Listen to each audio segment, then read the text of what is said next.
దేశవ్యాప్తంగా కాంగ్రెస్ గాలి బలంగా వీస్తోందని, వచ్చే ఎన్నికల్లో బీజేపీ పార్టీకి దేశవ్యాప్తంగా 150 సీట్లకు మించి రావడం కష్టమని కాంగ్రెస్ పార్టీ మాజీ ఎంపీ, తిరుపతి పార్లమెంట్ అభ్యర్థి చింతామోహన్ అన్నారు. గూడూరులో కాంగ్రెస్ ఎన్నికల ప్రచారం నిర్వహించారు. ఢిల్లీ సీఎం కేజ్రీవాల్ అరెస్టుతో మోదీ పతనం ప్రారంభమైందని, మోదీ ప్రధానమంత్రి కాదని ఓ కక్షదారుడిగా అభివర్ణించాడు. ప్రతిపక్షాల్లో ప్రధాన పాత్ర పోషిస్తున్న నాయకులపై మోదీ కేసులు పెడుతున్నారని, ఇది మంచి పద్ధతి కాదని అన్నారు. ప్రతిపక్షాలను గౌరవించే శక్తి మోదీ ప్రభుత్వానికి లేదని, దేశంలో కాంగ్రెస్ గెలుపు ఖాయమని వెల్లడించారు.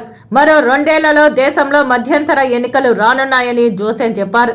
ప్రాంతీయ పార్టీలన్నీ కలిసి సంకీర్ణ ప్రభుత్వాన్ని ఏర్పాటు చేస్తాయని తెలిపారు.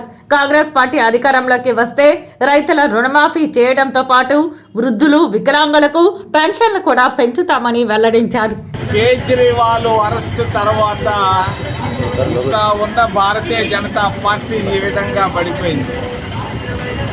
మోడీ పతనం ప్రారంభమైంది. మోడీ ఒక ప్రధానమంత్రి కాదు, నాయకుడు కాదు, ఒక కక్షదారుడు. కక్ష సాధించడంలో ఆయనకున్న తెలివి ఎవరికి లేదు.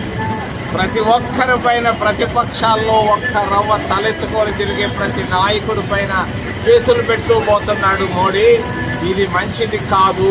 శత్రువును కూడా మన్మోహన్ సింగ్ గారి లాగా గౌరవిస్తూ పోవాలి, అటల్ బిహారీ వాజ్పేయి లాగా గౌరవిస్తూ పోవాలి.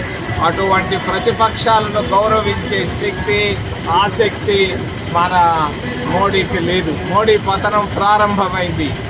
ఎట్టి పరిస్థితుల్లో కూడా ఆయన తల కింద పెట్టి కాళ్ళు పైకెత్తి తిరిగినా కూడా 150 సీట్లకు మించి భారతదేశంలో రావు. కాంగ్రెస్ పార్టీకి 150 స్థానాల్లో గెలుపు ఖాయం.